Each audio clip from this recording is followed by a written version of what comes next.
বুধবার 17 তারিখ রামনবমীর দিনে ধর্ম ব্যবসায়ী বিজেপি দাঙ্গা করতে পারে, সঙ্গে দোসর হিসেবে তৃণমূলকেও নিতে পারে, এইরকম একটি আশঙ্কা প্রকাশ করেছেন বামফ্রন্টের চেয়ারম্যান বিমান বসু। তিনি বলেন, আমরা ছোট বয়স থেকে রামনবমী দেখে আসছি, কিন্তু কোনোদিন এত হইচই দেখিনি।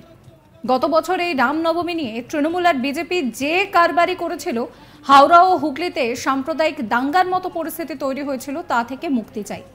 শনিবার 13 এপ্রিল সন্ধ্যায় দমদমে সিপিএম প্রার্থী সুজন চক্রবর্তীর সমর্থনে পানিহাটিতে এক মিছিল শেষে সাংবাদিকদের মুখোমুখি হয়ে এই মন্তব্যই করেন বিমান বসু। অভিযোগ, তৃণমূল এবং বিজেপি দ্বিমেরু রাজনীতি করতে চাইছে, কিন্তু আমরা তা ভাঙতে চাইছি।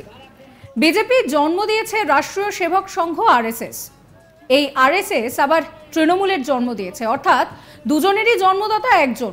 তৃণমূল ও বিজেপি দুজনেই চায় বামেদের শ্যাডো করতে। সামনে সংসদ নির্বাচন, কিন্তু মমতা নির্বাচনী প্রচারে না গিয়ে, দেশের সমস্যা নিয়ে কথা না বলে কি করছে? আসলে বিজেপি এবং তৃণমূল দুজনেই বোঝাপড়া করে দ্বিমেরুর রাজনীতিকরণ করতে চাইছে। তাই এবার তৃতীয় শক্তির উত্থান হবে। আপনাদের শোনাবো কি বলছেন বিমান বসু।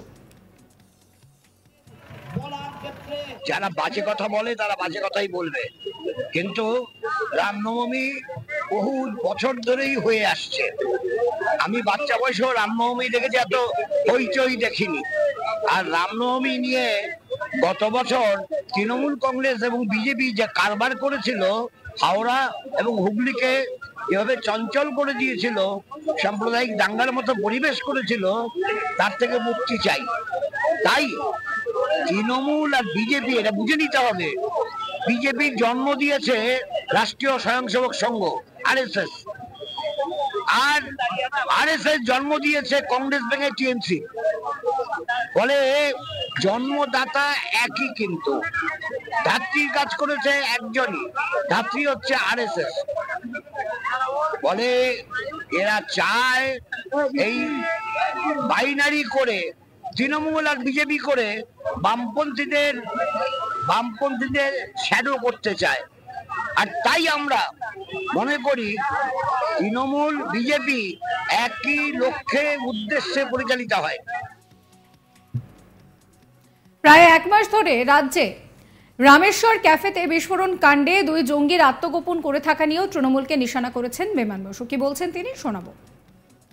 আমাদের রাজ্যের মুখ্যমন্ত্রী বলেছেন যে দুদিনের মধ্যে ওই রাষ্ট্রবিরোধী কাজের যেসব সাঁকড়েদরা ছিল তাদের ধরেছেন।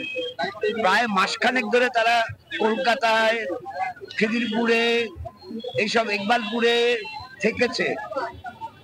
তখন তো আমাদের রাজ্যের পুলিশ কোনো বার্তা পায়নি, কিছুই জানতো না।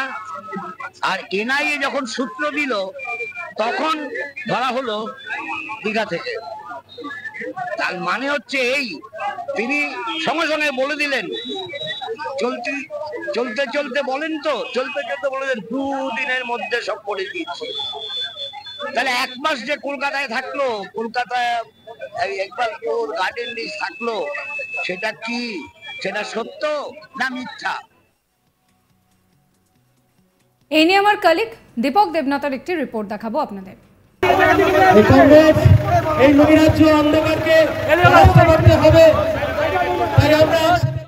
দেখো, আগামী 17 তারিখ রামনবমী, কিন্তু এই রামনবমীকে কেন্দ্র করে রাজ্যে একটা সহিংসতা তৈরি হতে পারে বলে একটি আশঙ্কা প্রকাশ করেছেন বামফ্রন্টের চেয়ারম্যান বিমান বসু।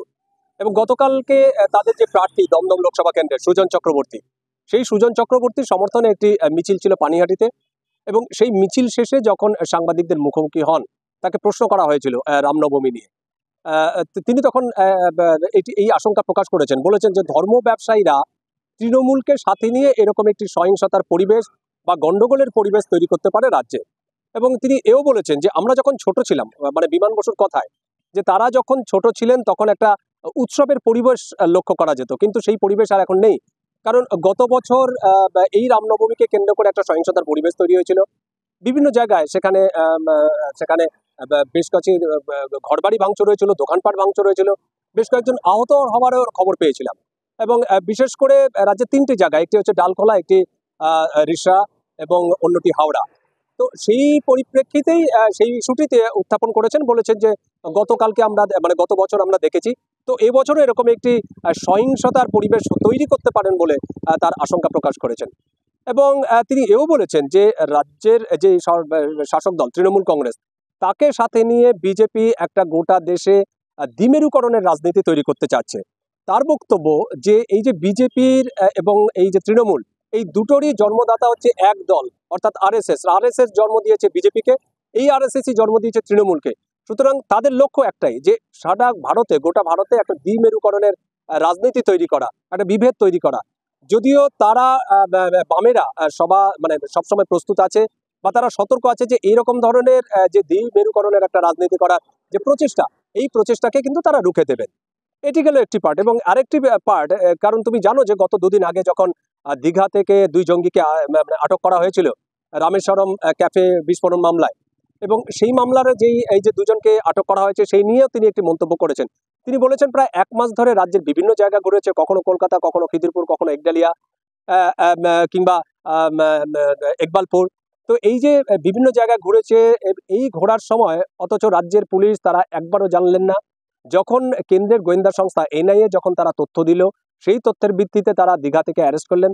অথচ মমতা ব্যানার্জি তারপরে কি বিবৃতি দিলেন, বললেন যে 2 দিনের মধ্যে বা 2 ঘন্টার মধ্যে আমরা তাকে অ্যারেস্ট করতে পেরেছি। অথচ এই যে তিনি কি করে এরকম কথা বলতে পারেন, তিনি রাজ্যের মুখ্যমন্ত্রী, তিনি পুলিশ মন্ত্রী, অথচ প্রায় 1 মাস ধরে রাজ্যের কোথায় কোথায় ছিল, এই যে আদৌ ছিল কিনা, এই যে সত্য বা মিথ্যা, এটি মমতা ব্যানার্জিকে বলতে হবে।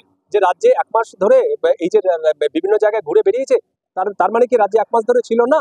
এইটি পুলিশ মন্ত্রী হিসেবে তার যে এই যে দায়িত্ব জ্ঞানহীনতার মতন একটি মন্তব্য, যে 2 ঘন্টার মধ্যে আমরা অ্যারেস্ট করে দিয়েছি, এটি তাকে মানে পরিষ্কার করে জানাতে হবে। শুধু তাই নয়, প্রতিটি ঘটনায় রাজ্যের মুখ্যমন্ত্রী যেরকম ভাবে ছোট্ট ঘটনা বলে অভিহিত করেন, এটি নিয়েও তিনি মুখ খুলেছেন। বলেছেন যে কোথাও যদি ধর্ষণের ঘটনা হয়, কোথাও যদি রাহাজানির মতন হয় বা সন্ত্রাসগালির ঘটনা আমরা দেখেছি, সেখানে ছোট্ট ছোট্ট ছোট্ট ছোট্ট ঘটনা, একটা কটাক্ষ বলেছেন যে মুখ্যমন্ত্রী সবকিছুতে ছোট্ট ছোট্ট ঘটনা দেখেন। কিন্তু ছোট্ট করে ঘটনা যদি দেখেন বা সবকিছুকে যদি ছোট্ট বলে অভিহিত করেন, তাহলে রাজ্যের যে পুলিশ বা রাজ্যের যে প্রশাসন, তাদের একটা নোংরা একটা মানে তাদের ভাবমূর্তি কালিমালিপ্ত হয়। এটা মুখ্যমন্ত্রীর বোঝা উচিত, কারণ তিনি একজন রাজ্যের মুখ্যমন্ত্রী তো বটেই এবং পুলিশ মন্ত্রীও। সুতরাং তার এই ধরনের যে মন্তব্য, সেই মন্তব্য কিন্তু ভেবে চিন্তে করা উচিত, এরকম একটি মন্তব্য করেছেন। এবং তিনি বলেছেন যে 17 তারিখ যেহেতু রামনবমী, এই রামনবমীতে একটা সহিংসতার পরিবেশ তৈরি হতে পারে। যদিও তারা প্রস্তুত আছে, তারা সতর্ক আছে যে এরকম ধরনের কোনো ঘটনা তারা ঘটতে দেবে না, সর্বশক্তি দিয়ে তারা এই ধরনের ঘটনা রুখে দেবে। সাবস্ক্রাইব করবেন আজ তাক বাংলার ইউটিউব চ্যানেলকে, ফলো করতে ভুলবেন না হোয়াটসঅ্যাপ চ্যানেলও।